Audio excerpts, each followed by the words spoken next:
Lake house I'm at, it's a house that my grandfather built in 1965, and it's where my mom grew up. And then when I was obviously a kid, we would come up here often on the weekends, certainly a lot in the summer.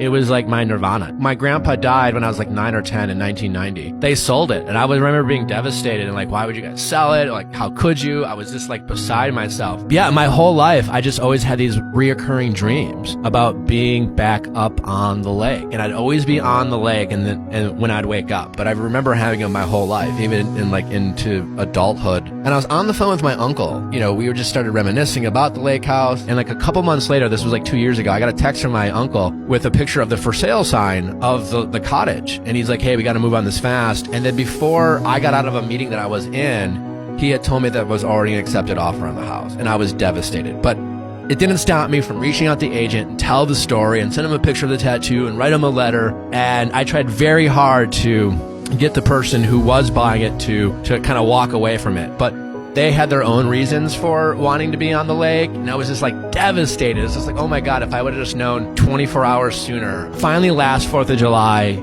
I reached out to the guy who bought it and said, you know, maybe it's time just to go up there, because I had made this, you know, offer without even going up to the lake. You know, there's this thought of like, well, maybe as sentimental as I am about this place, maybe once I go there, it just won't be the same. I mean, the last time I was there, I was 10. The then owner graciously had me and my mom and Natalie up, and it was exactly how I remembered. I just kind of said to the guys, like, if you ever, you know, change your mind or you find something else on the lake, let us know. And fast forward a couple months ago or a month ago, I got a surprise text from the owner who said he was willing to sell it to me, and I have so much gratitude for them. I wasn't able to be there when they closed. My parents were there. First time I got to come up here was, I got here on the 4th of July, which is my grandparents' wedding anniversary. It was my first time in that lake in 32 years since I was a kid. And after being there for a couple hours, what was crazy about it was just how familiar it all started to feel again. Like, it really feels like we never left. And it was so surreal and so bizarre. It's like amazing how much it still feels like it's a part of me. Like, I feel like I'm literally living